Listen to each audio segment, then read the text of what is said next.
Hello there, true believers, and welcome to another episode of Tier Talk, the series where I go over media franchises old and new to rate them based on my own experiences and preferences before your very eyes. As always, if you find this video entertaining, let me know with a big ol' thumbs up and consider hitting the subscribe button for more geeky content from the Northeast Kingdom's most base nerdy stuff lover. Without any further ado, let's jump right into this list with today's topic of conversation: the tactical bipedal nuclear war machine that is Metal Gear. In my most recent Behind the Mask video, I explained that the month of December 2023 is going to be dubbed Metal Gear Month because I have this backlog of content I'm trying to get through. And as such, this franchise has been at the forefront of my mind for a majority of the year as I try to complete the Sequelogical Tendencies I'm working on. I've played all of these games for the majority of 2023 and have been hard at work on producing that video, so I figured now is as good a time as any to finally rank them based on how much enjoyment I got out of them. So we'll start at the beginning and work our way up to the most recent titles, and then we'll go over them game by game. Just remember, this entire list and the things that I'm about to say are my opinion, so if there's a part of this video where you agree or disagree more, try not to roast me too hard in the comments. Or do, I don't really give a darn. Discussion is discussion. And with that, let's just get right into it, starting with the very first entry in the series all the way back in the 1980s, Metal Gear for the MSX2.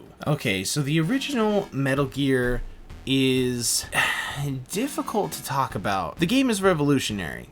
Like, this game was definitely a pioneer in stealth video games leading up to this point, because a lot of video games that held stealth mechanics in them kind of just like quit the game, or you were immediately killed and you had to start over. There weren't very many games that like you got spotted and could still continue the game, and I think that's worth commending and talking about. But the problem is that it's still like really plain, and I get like this is a precursor, this is a product of its time, right? This thing was made for a computer architecture that wasn't supposed to run video games, but they made an extension that did anyway, and then thought, what the hell, let's just put a game on it. They didn't have a huge video game mindset when they made this game because Kojima was still in love with movies, so some of this game still falls kind of flat. Like the soundtrack is very basic, the sprites are kind of muddy, the color palette wasn't really that appealing until like really late in the game, and you could still exploit a lot of glitches by going in and out of rooms throughout the entirety of this game, which is probably something they should have figured out, but they didn't. And so most playthroughs of this game are just kind of like finding ways to exploit stuff like that. I'm gonna go ahead, I'll put the first Metal Gear probably right in the D tier. Because while the game was revolutionary, it's aged terribly. There's no good translation for this game, and it's easily exploitable. It's got a shitty color palette, and the music is memorable, but they use the same like 5 tracks in the whole game. And Metal Gear 2 Solid Snake is actually like the biggest contrast you could think of when you talk about the first game and compare it directly to the second game, because these were both released for the MSX2. Both of these games were. And the level of detail in the sprite work and the color palette immediately jumps off the floor. There's just immediate improvements in this one. There's a better soundtrack that's like way more varied for somehow. And I don't know if this is just because like they didn't know how to utilize space good for the first one. Somehow all of the music in the second game is just infinitely better, more iconic. You could point to like they have more tracks that carry over into like the training missions for the first Metal Gear game, and they almost exclusively all come from this. I think they only carry the one sneaking song that plays for a majority of the first game in it. So that being said, it's still a 2D sprite based game. The sneaking is still kind of subpar, where like enemies only see you if like your heads are on the same level, you know, like if you're directly in their line of sight. If you're just barely off to the side or even above or below them, they still can't see you. The final fight's still kind of a joke. That's another problem with both of these. You could exploit bosses a lot easier in the first one. Second game had a lot more unique bosses, but the majority of them were still like, hey, place a landmine, hey, throw a grenade, and like that's all they amounted to. I'm gonna go ahead and put Metal Gear 2 it's for me it's a toss-up. It's like a high C, low B, but I feel more comfortable putting it in C, just because there's still so much like plain shit about this game. All right, next up, the first Metal Gear Solid, the first 3D entry into the franchise. I'm not gonna lie, you guys, I have a lot of nostalgia for this first game, like an outrageous amount of nostalgia for the first Metal Gear game. Sorry, the first Metal Gear Solid game. I'm gonna fuck that up the entire time. So the first Metal Gear Solid game was the first 3D game. It was the first one that had a traditional score as well as a soundtrack written into it, so that way you were alternating between like, oh, this is the cinematic movie side, and then this is the gameplay side. But they still sound so similar. I think it was Gigi Moroni made the score, which is the stuff that plays during cutscenes. That shit rocks so hard. The score in this game is phenomenal. The music is awesome. That you have to do a lot of like suspension of disbelief when people are talking though, because this is a PS1 era, so like you could put a mouth on a character, but then like getting the mouth to move was difficult. Just look at like Siphon Filter. Siphon Filter has mouths and faces and eyeballs on their characters to make them look realistic, but they still just have to like look around the room when they talk. They have to bob their heads and stuff, and that's like really painful to watch. Metal Gear Solid kind of gets away with it in this game. They don't have like actual faces. Their eyes are just kind of like black decals. And their lips are like little drawings on their faces. The voice acting in this game is superb. Out of all of the games in this entire series, you guys, I don't care, Metal Gear Solid 2, Metal Gear Solid 3, 4, all of them, I don't give a shit about any of the voice cast in the rest of this game. Metal Gear Solid 1 has the best voice acting. I don't know if that's a hot take or not, but I'm just gonna come out and say that is my honest truth. I think that the voice acting carried this game hard because there was a lot of you have to get past a lot of the graphical shit in this game. I'm gonna put the first Metal Gear in the A category. I think a lot of the games later in the series have a hard time replicating this feeling. There's a lot of camp in the Metal Gear franchise. There's a lot of campy nonsense that happens, specifically in 2 and 3, but like that's what made the games popular, you know? Like, some of these games may be technical masterpieces, but I don't think any of them quite built the atmosphere that the first game was capable of doing, and I think that's worth pointing out and commending. Alright, let's talk about Metal Gear Solid 2, specifically Sons of Liberty. You guys may have noticed that there's 2 tiles for Metal Gear Solid 2 and Metal Gear Solid 3. Basically, it's because there's 2 different versions of these games. A lot of them had some, like, technical updates, where, like, they patched certain bugs, like graphical bugs and gameplay bugs, but then they also added a bunch of new features. So the main difference between Sons of Liberty and Substance is that Substance has an actual VR mode. Sons of Liberty is just the campaign. It's just the campaign and the options menu. There's no VR anything attached to Metal Gear Solid 2, Sons of Liberty, and that's because they ran out of time. They ran out of time and they ran out of money. So they needed resources to do additional cool shit, and that's what Substance is. So Metal Gear Solid 2 is just the campaign of Metal Gear Solid 2, so let's talk about that really quick. So Sons of Liberty, Metal Gear Solid 2, you start on the tanker where you play as Snake, and then that's basically like the prologue, and then you switch to the main campaign at the plant, the Big Shell, and that's where you play as Raiden. Metal Gear Solid 2 is a technical masterpiece. Like, there is so much fine detail that we're still talking about and that happened in this game that came out in like 2001. That's fucking insane. Can you imagine? Like, we owe so much in regards to how AI interact with the player to Metal Gear Solid. I don't think enough people talk about that. I know that a lot of people talk about like the cinematic quality and like the little gameplay cool shits. Not enough people talk about the technical side of these games enough. I talk about it in my Sequelogical Tendencies video that I'm making for this. Metal Gear Solid 2 is technically awesome. The problem is, it was one of the first batch of games that came out for the PS2, so while the game played really good, it still had some things that didn't look good about it graphically. Like, the lip syncing is pretty off, I think, compared to other games that came out from Japan at the time. Metal Gear Solid 2 and Metal Gear Solid 3, to an extent, don't have the best, like, localization effort. Lip syncing is bad.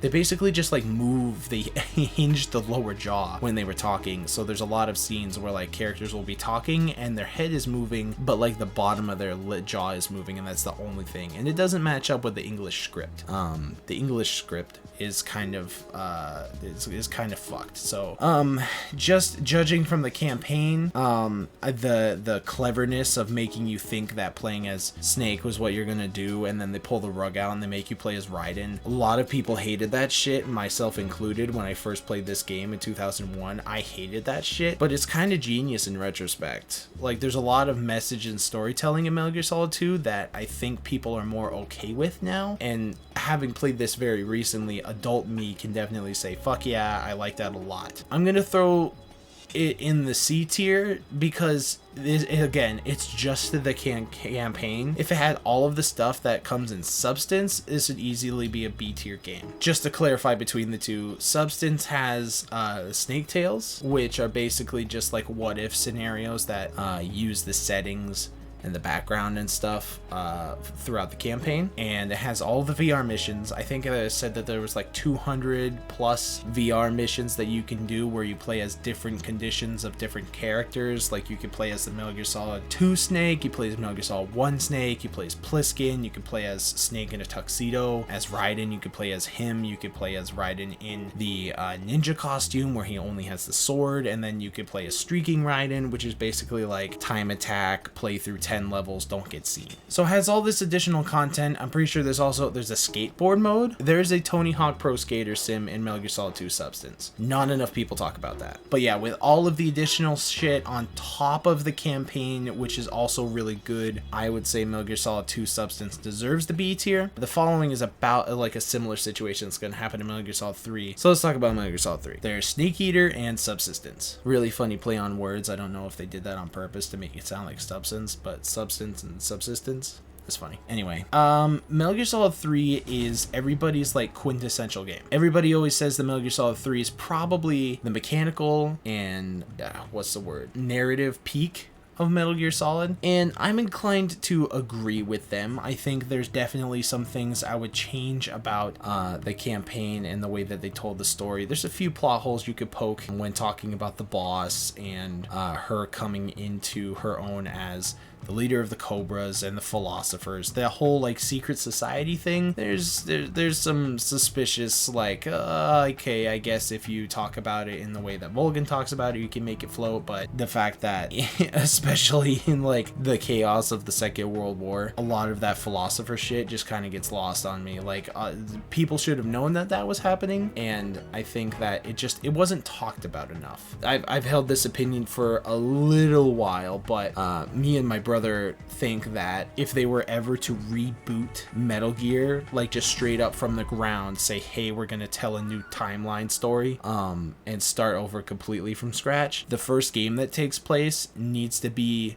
the boss. The first game that comes out in that timeline needs to be about the boss, her story. Make it happen during World War II or something. Let us know and get to know the philosophers, because having them be so integrally important to 3 but then not talked about at all in any of the other games is kind of insane. So I think that could go explained a little bit more in terms of the plot there, but everything that happens during the actual campaign of Snake Eater, of the part 1 after the Virtuous mission, is like magnificent. Snake's character of being this like really trusting, really naive soldier, and then growing into what would later be the greatest soldier of the 20th century is like really fucking good in this game. It also has the memorable characters. Volgin makes me shiver, dude. Out of all of the villains in any of these games, Volgin, every time he comes on screen, freaks me out. I don't like seeing Volgin on screen. So they definitely did something right when making the characters in this game, and I think that's definitely worth talking about. However, I have a couple of issues with the way that this game plays. I don't like that you have to stop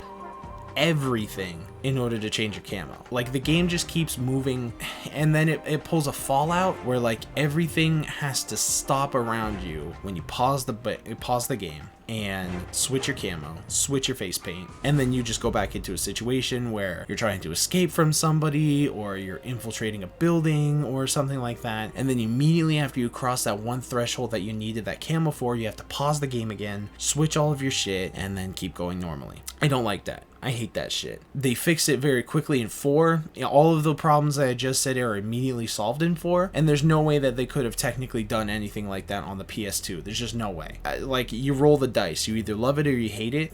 I'm not the biggest fan of how you're supposed to change camo in this game. Second thing about baseline Snake Eater, and this is something they immediately fixed in the re-release in Subsistence, the fucking camera. Oh my god, the camera in Snake Eater sucks. They wanted to keep the top-down perspective that was in the first game and the second game, because that's like what felt natural or whatever, and it took a while for people to start believing that you could do something with the second analog stick instead of just using it as like your attack hitter, or you could scroll a menu or something like that with your analog stick. Game developers didn't realize, hey, you just fucking attach a free-flowing camera to it and all your problems are solved. They didn't have that in Snake Eater. They had it in Subsistence, which almost automatically makes it a better game than Snake Eater. All you did was move the camera around with Snake Eater, and I think that's a problem. Snake Eater is a good game. I'm probably going to throw this one in the B because everything else carries this game. The characters, the story, the score carry this game really hard. Mechanically, it's kind of dumb. I like the stamina mechanic. I think the healing is really cool. I like all the little animations you get, all of like the little niche details that make this game great far outshine the shit like the bad camera and the unnecessarily complicated plot that the philosophers bring into this series. And then you have Subsistence, which is basically just fixes a lot of the mechanical problems. I noticed that so I have a PS2 copy of both Snake Eater and Subsistence, and I noticed that the load times in Subsistence are significantly better. By like seconds, they're better. So I think they just took whatever worked in Snake Eater and were able to refine it, and then added a better fucking camera in Subsistence, and everything was hunky-dory. For me, these two are always going to be right here, matched with each other. These are my two favorite games. Metal Gear Solid 1 just barely takes the win for me. Just plain nostalgia. I grew up on this game. I beat this game to death. In terms of like just pure likability as a video game, Snake Eater and Subsistence, MGS3. MGS3 is just really fucking good. It is really hard to beat this.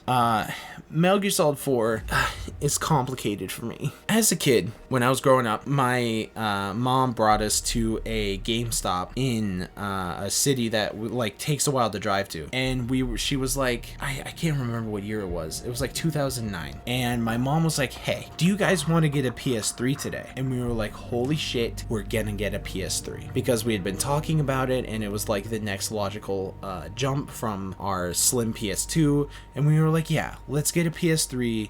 There's cool shit out for the PS3 now. We should get it, and we go buy it. And one of the first games that we got when we got that PS3, like the same day, was Metal Gear Solid 4. And in 2009, I loved Metal Gear Solid 4. It was a huge, massive game. I had to put a lot of hours into playing that game because there's a lot of cutscenes, and the stealth is not intricate, but it's also not plain. Like, the Octo Camo doing everything automatically for you opens a lot of doors, and I think just the technical fidelity in this game with interacting with the environment, and there always being more than one way to get past a segment in this game. I found specifically in my most recent playthroughs that if I wanted to do a way to get past something, either non-lethally or by using like distraction items or something like that, there was a way to do it in this game. The problem is I don't think there was enough opportunities to do that stuff. Like, there are plenty of segments where you have to like sneak through a battlefield, and you can sneak through that battlefield by befriending the rebels, or just by ignoring everybody, or just by killing everybody. But it's immediately followed up with get from point A to point B, go through like a house or fort of some kind, and then In between all of that, you leave an area, and then there's like a 10-minute cutscene, and then you have to go through like this room or corridor, and then there's another 10-minute cutscene. And that was like fine as a kid, but like as an adult, my patience wears thin. It's really difficult for me to say that I like Metal Gear Solid 4, but it's also very difficult for me to say I hate Metal Gear Solid 4. I think it's a nice capstone. If you play all these games in chronological order and you finish with Metal Gear Solid 4, ignoring Revengeance, it's a nice capstone on this crazy, batshit, insane franchise. I'm also want to shout out Steak Bentley's Metal Gear Solid 4 was a mistake video, because I watched that video religiously for like 3 months, and it definitely changed my perception of this game. A lot of the storytelling is fucking whack. Like if you just line it up with the plots from other games, there's some whack shit in this game. So it definitely changed my perception very recently. I'm gonna put it in C. I think it's a good game. I don't think it's a great game, but I don't think it's a bad game. This is a hot take. This is a hot take, and it's probably going to piss people off. I fucking hate Peace Walker. I'm going to put Peace Walker in D tier. So let me talk about Peace Walker a little bit and why I don't think it's a good game. First and foremost, it was made for the PSP. That inherently doesn't make it a bad game, but it inherently restricts the game heavily. If you look at just the progression of how these games changed over time, you started with a 2D sprite game where people didn't see you if you weren't looking them in the eye, and then you jump to 3D and there's more spatial awareness, the level design is complex, and it sounds and it looks good. And then you basically peak things out at 4 graphically, and you have a gameplay style set down. Everything has been consistently moving up to this point, and there is a nice gameplay style. And then Peace Walker comes in, bashes you over the head with a totally different game style, and says, forget everything that you have played for the last like 10 years.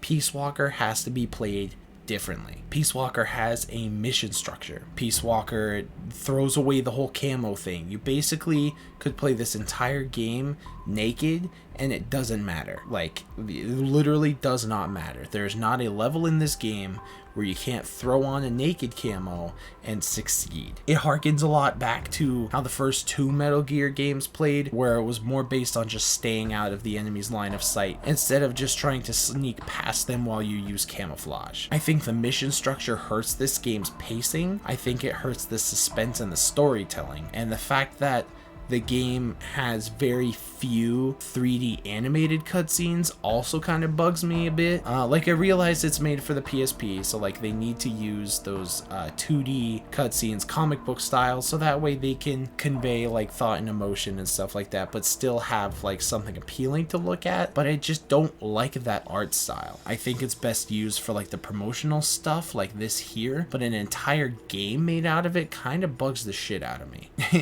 And this is like a fundamental thing that was established in the second game, but like you can't crawl in this game. And this is a very minor thing, I know, I understand. Basically crouch walking, which was implemented in 4, kind of made crawling obsolete, but this is a feature that's been here since like the beginning, and the fact that it's not in Peace Walker, which is a game about taking it slow and completing a level at a time in the stealthiest way possible, bugs the shit out of me. That being said, Peace Walker has an amazing soundtrack. The OST in Peace Walker is phenomenal. The voice acting, again, hard carries this game because you can't put an emotion into a still image as well as you can in a 3D texture, especially immediately off the back of the most graphically impressive game to date, and then they make you go and sit in front of a 2D image that can't be warped in any way. They do their best to make it work, but for me it just doesn't. Peace Walker falls flat in so many ways. There's some decent character development in here for Big Boss, but unfortunately this game is also just surrounded by, I want to say it's like improper storytelling, because 4 is the end of the franchise. They made that clear that this is where everything ends, so they couldn't make a game after this. They introduced like stories and subplots in this game that had to do with stuff from the Metal Gear Solid 3 era, so they decided to follow up 4 with a prequel game, which was also made for mobile, like a handheld platform, but then they also wanted to integrate it into other mobile handheld plots that they were telling at that time, like portable ops. There's this whole weird broken timeline thing that's happening here, and Peace Walker's in the middle of it. And in order to understand Peace Walker, you need to have understood portable ops. And portable ops, was there a second portable ops? Portable ops 2, which is also like debatably canon. Like some of it's in there, some of it's true, some of it's not, and like Kojima never actually signed off on what was solid fact canon. Anything that they want you to know is canon, they tell you in audio logs, which is, again, it's a restriction of the medium. I get it. It's a mobile handheld game. I don't think so much crucial information should have been conveyed in this manner, and it brings Peace Walker down for me. On a higher note, though, let's talk about Ground Zeroes, because Ground Zeroes is a freaking awesome game. It's a solid game. Metal Gear Solid. I'm gonna put it in C tier because it's very basic. It's very rudimentary. It's barely a game. This is a demo. This is a demo for the Phantom Pain. It is graphically impressive. The one thing that I will never fucking get over is the minutia, the details in their like facial animation when a character is talking or reacting to something, even just like the tremor in their eyebrow or like their jaw tightening or something. You can see that shit happening, and it blows my goddamn mind. To put this into detail, this is some of the most realistic facial animation I've ever seen in a video game, and it came out in the same console generation, or at the end of the same console generation, as Metal Gear Solid 4. You put up a screenshot of Metal Gear Solid 4 Old Snake's face right next to Big Boss's face from the PS3 release of Metal Gear Solid Ground Zeroes. Night and day differences. It is amazing what even like a 5-year time gap will do for technical limitations. Ground Zeroes was basically them saying, we're taking Metal Gear into the most modern era possible, while also retaining a bit of that 80s nostalgic covert ops Rambo shit, and I think it really works. There's a weird like overcast, things have to be gritty and dirty for the sake of it in this game, and I don't know if that landed well, but it definitely set the tone for going into the Phantom Pain, since technically you're supposed to be playing as a quote-unquote villain in the Phantom Pain, because now you're like, Big Boss has turned evil, he's finally been spited, he's had the last straw, he's gonna be a fucking bad guy in the next game. So there's a lot of dark shit that happens in the Ground Zeroes, and I'm like, I neither love it nor hate it. I think it's fine. Playing this game is great. Like interacting with the Fox engine in a specific fortress that you have to get in and out of covertly, because like, yeah, you have a rifle, but like you can't take on a whole fucking army. I think that's really awesome. It harkens back to the first two Metal Gear Solid games, where it's like, get inside, do a thing, get out. And I think that's really cool. I wish there was more of this style of gameplay in the Phantom Pain, but they didn't really do that. In fact, they just went out straight up ahead and bashed us over the head with an open world. Open world is debatable. I know there's a lot of this topic of conversation on the internet, and I think it's generally negative. The open world in the Phantom Pain is hard to talk about, because while it is definitely it lends itself well to broadening the scope of what has previously been done in Metal Gear, but unfortunately, I don't think they don't make the most of it. The stealth stuff of getting inside and getting out of a base is phenomenal. Phenomenal? That's not a word. It's phenomenal. There is so much detail in like guard patterns, in using camouflage, but also using props in order to get in and out of the environment, interacting with people, and then like the head hunting you use to build up diamond dogs. It's all super intelligent, but this game is surrounded by a massive open world that doesn't do shit. You can hunt animals, you can go looking for like diamonds, you can ambush and complete side missions in the open world by just driving around, but there are huge swaths of doing nothing in this game, and it's bothersome. It's just bothersome. When I played this game the first time when it released, I didn't want to interact with the open world at all. I just completed my mission, immediately got myself out of the hot zone so I could go back to Mother Base, and then went back into a mission, basically like fast traveling. But it's not fast traveling, because in order to do what I was doing, you had to drop into the map, do the mission, get to a helicopter, go back into the, I think it's called the ACC, and then complete,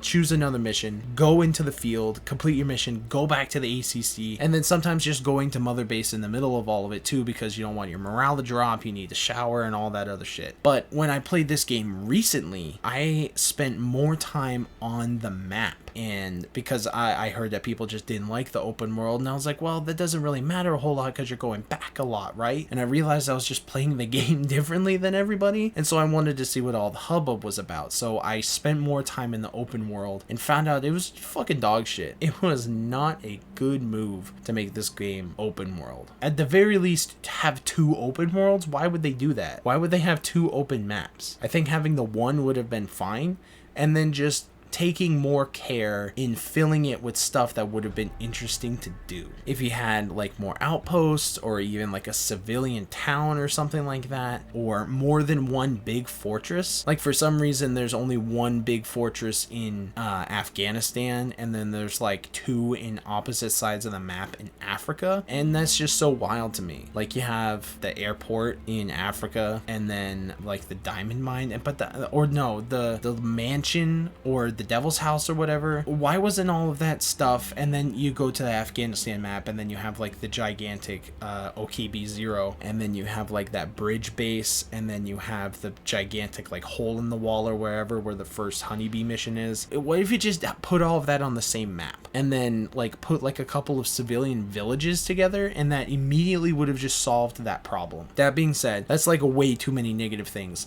Don't get me wrong, the Phantom Pain is good. It's like really fucking good. It's a B tier. The open world is the only thing that holds it back. If they had fixed that and done it all on one map, this would easily be an S tier game. Graphically, it's impressive. Facial animations are fucking spot on. The voice acting is solid. Kiefer Sutherland is a very good Snake voice.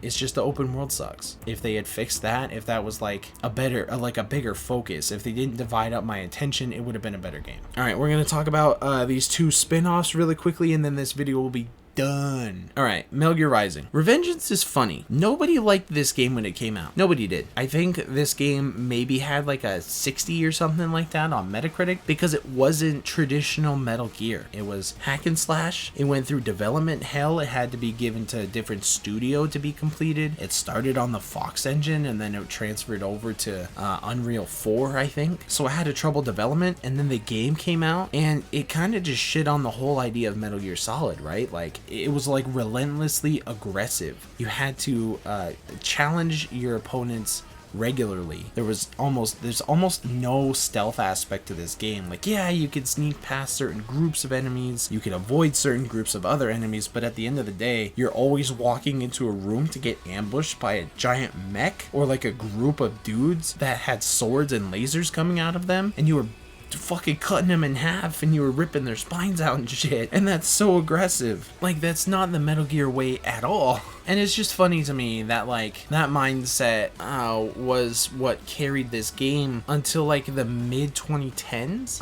And I think they either re-released this game or they brought it to PC or something. And then Gen Z kind of took it and ran when they found out that like memes were a big part of this game and Metal Gear Solid 2. Raiden in this game is a much more likable character. In Metal Gear Solid 2, he was a pain in the ass. Metal Gear Solid 4, he was a badass, but he was super melodramatic. And then in this game, he's like much more tolerable. And I think it's because he's solely the protagonist of this game. Whereas in 2 and 4, he was kind of, he was a main character, but he was still living in Snake's shadow. And in this one, it's all about Snake, and then Raiden's more relegated to a side character. This game is exclusively about Raiden, and I think he thrives in it. The game can focus on his character development. It doesn't have to worry about like living up to somebody else's standards, because hey, guess what? Those standards are fucking dead. So I'm not a huge fan of hack and slash. I like when things explode. I like feeling like I'm doing things. And Rising definitely does that for me. It's just this game can be like unnecessarily clunky.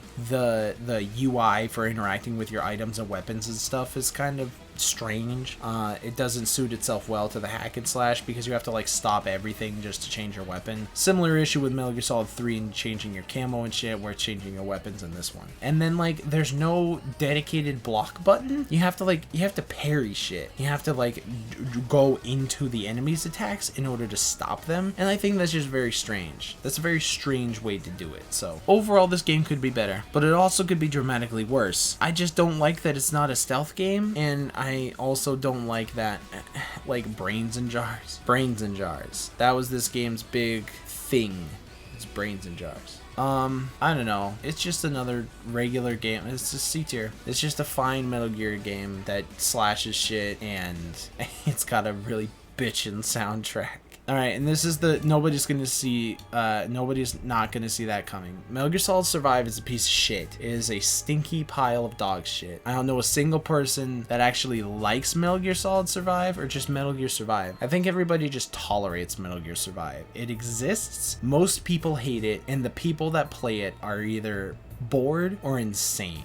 The gameplay for Metal Gear Survive is not fun, it's repetitive and tedious, and I think that about sums it up. Like, retrieving supplies, managing your own health, managing your weapons and crafting materials, expanding your base, those are like typical, base building game mechanics, but they're done very sloppily. Like, they don't take each other into account. It's like somebody took a bunch of mechanics, said this is what makes a base building game, threw them all together into a pot, stirred the crap out of it, but like didn't season it, and then just plopped it on your plate like, hey, here's a game, have fun. I don't think it was like tested properly, because the resource management and the stuff that you need to like craft building supplies and weapons don't mesh well. Like, you don't get enough stuff to do what you want to do efficiently. And I think it's because they were trying to push the multiplayer thing really hard, but not a lot of people played this game at the start to begin with. Like, a lot of people just saw this game, shrugged,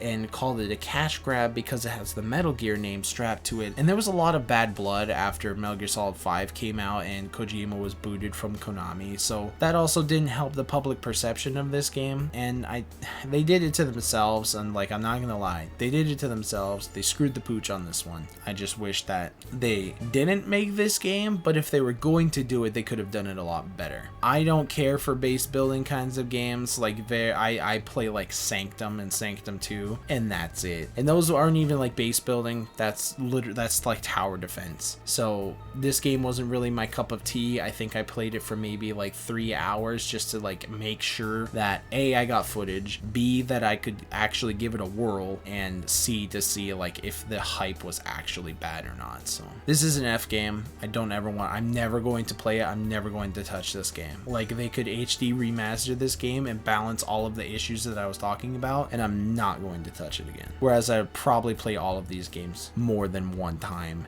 and I will definitely play them all more. Alright, everybody, this is it. This is the Meganimanic tier list. I don't think there's a truly perfect Metal Gear game, because I think there's something wrong with at least all of them, which is why there's no S tier game. But if I had to lean on one, it's probably the first Metal Gear Solid game. Metal Gear Solid 1, it's like a high A, low S game, but because it's so graphically fucked, I don't think it deserves the S tier. If it looked better but kept everything else the same, then I think it would be the best Metal Gear Solid game that ever came out. And we have potential with that sort of thing. Like, I know that they're remaking Metal Gear Solid 3 right now, but if they give that treatment to the first Metal Gear Solid game, it's going to be the best Metal Gear game that's ever been made. I'm like, there's no contest on that. All of the standards that I judge Metal Gear by come from my experience with the first game, and honestly, if they just treated it a little better, I'm sure that you would agree. All right, everybody, it is time for me to get out of here. Thank you so very much for watching. I appreciate each and every single one of you. Let me know in the comments below if you agree with my rankings, if you agree with any of my sentiments. Maybe I missed something that you have a solution for in any of the things that I complained about. Like I said, I played all of these very recently, and I did so on the PlayStation. Like, I played all of these on either the HD port with the Essential or the Legacy Collection, or whatever the PS3 port is, and I have all my original copies. So I didn't play any PC PC ports of these games. I know that there's a way to play all of them on the PC now, I think, except for 4. So I played them in their original states. So maybe there's something that I missed. If you heard a complaint or something like that, just let me know in the comments below, man. Or maybe you agreed with me. Maybe there's something that I got off my chest that you felt like as well. And if you did, great. Let me know. I'd love to talk about it. I love to talk about these games, and I'll definitely be talking about them more in the days to come. So yeah, thanks for watching. I'll see you in the next video. Remember to rewind and stay awesome. Excelsior.